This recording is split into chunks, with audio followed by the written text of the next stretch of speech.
You get up from the couch for 30 seconds. Maybe you went to the kitchen to refill your drink. Maybe you answered the door. Maybe you were gone for 2 minutes at most. You come back and your dog is in your spot, fully settled, comfortable, looking at you with an expression that contains absolutely zero apology. And you either laugh and squeeze in beside them, or you ask them to move, and they do it with the energy of someone doing you a very large favor. It happens so often that most owners treat it as a personality quirk, a funny habit, just something their dog does. But there is actual psychology behind this behavior, and the reason your dog specifically takes your seat, not someone else's, not a random cushion, is more interesting than most people think. And once you understand it, you will never look at that shameless, comfortable, completely unapologetic face the same way again. The obvious explanation, and why it is incomplete. The explanation most people land on is dominance. The dog is claiming the seat, asserting themselves, trying to be the boss. This comes from an older framework of dog behavior, one built around pack hierarchy and dominance theory that has been largely dismantled by contemporary canine research.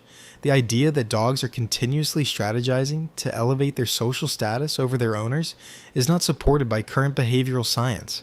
Dogs are not running a long game of household politics every time they take your seat, but dismissing the behavior entirely as random or meaningless goes too far in the other direction. There's something specific happening when your dog gravitates toward your spot. Several things, actually, and which one is dominant depends on the individual dog and the context.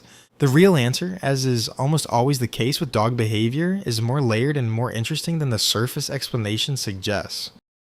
The scent reason, and it is the biggest one. The most significant driver of seat-stealing behavior is one that most owners never consider, because it operates entirely below the level of human perception. Your spot on the couch, your chair at the kitchen table, your side of the bed, these locations carry the highest concentration of your scent in the entire home. You have spent hundreds of hours in these spots. Your body heat has driven your scent deeply into the fabric. The chemical signature of you is more saturated there than anywhere else in the house.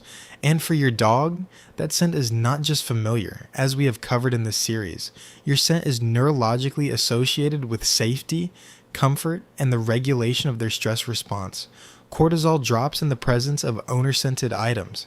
The olfactory trace of you is calming in a way that is physiologically real and measurable. When your dog takes your seat, they are not taking it from you. They are moving into the most comforting location in the room. They are surrounding themselves with the strongest available concentration of the scent that makes their nervous system feel most at ease. It is the same impulse that drives them to sleep on your worn clothing or seek out your pillow when you are away. Your spot is simply the most scent-saturated location available while you are still in the house. The warmth dimension, layered on top of the scent factor, is something more straightforward. Your seat is warm. Dogs thermoregulate differently than humans and are drawn to retain warmth instinctively. A seat that has been occupied by a human body for an extended period retains significant heat, and the combination of your warmth and your scent in the same location creates what is, from your dog's sensory perspective, an exceptionally appealing environment. This is particularly pronounced in smaller breeds, older dogs, and dogs with lower body fat, animals whose thermoregulatory needs are more acute. But it is present across all dogs to varying degrees. The seat is not just yours in terms of territory. It is yours in terms of everything physical that makes a resting spot desirable. Warmth, familiar scent, the imprint of a trusted body. Your dog is not being opportunistic. They are being drawn toward the most comfortable place in the room by sensory information you cannot perceive. And they are doing it with a sincerity that, once you understand the biology behind it, is genuinely hard not to find moving. The proximity strategy. Here is the behavioral dimension that connects this behavior to everything we know about canine attachment. Your dog knows where you sit. They have mapped your routine with the precision that only comes from years of close observation. They know which cushion is yours, which side of the bed, which chair at the table. This information is part of the detailed model they maintain of you and your patterns. When you get up and they take your spot, they are not just seeking comfort. They are positioning themselves in the location where they know you will return. They are, in the most literal sense, waiting for you in the place where you are most likely to come back to. And when you return and sit beside them or near them, they have successfully engineered proximity with you without asking.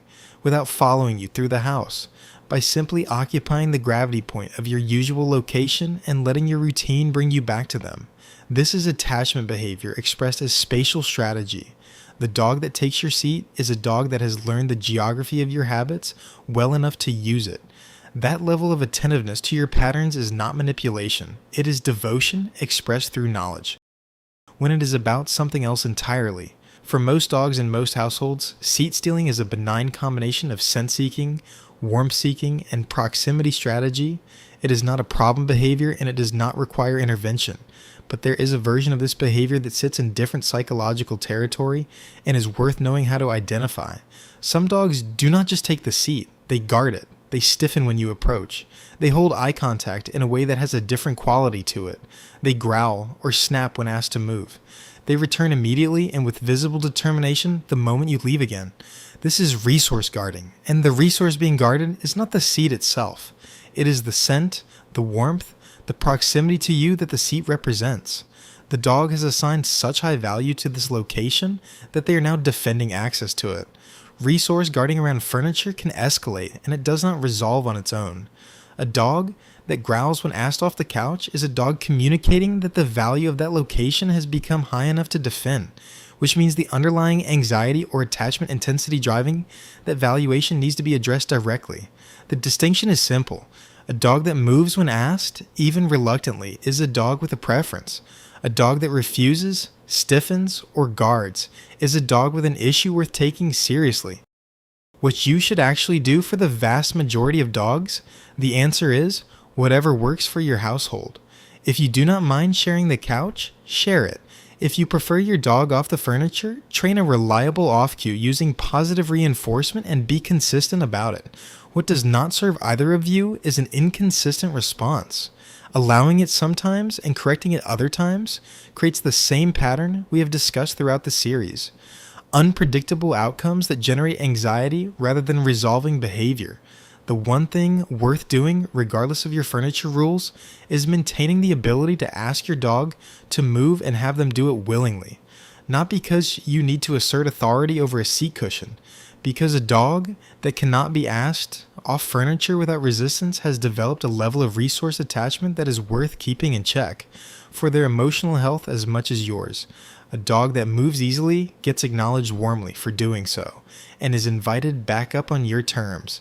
That dog has a healthy relationship with the furniture, with you, and with the concept of sharing space with another being, whose needs and preferences also matter.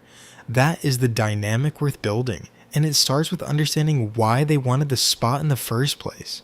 Your dog is not trying to own your spot. They are trying to be close to the trace of you when the rest of you is temporarily unavailable.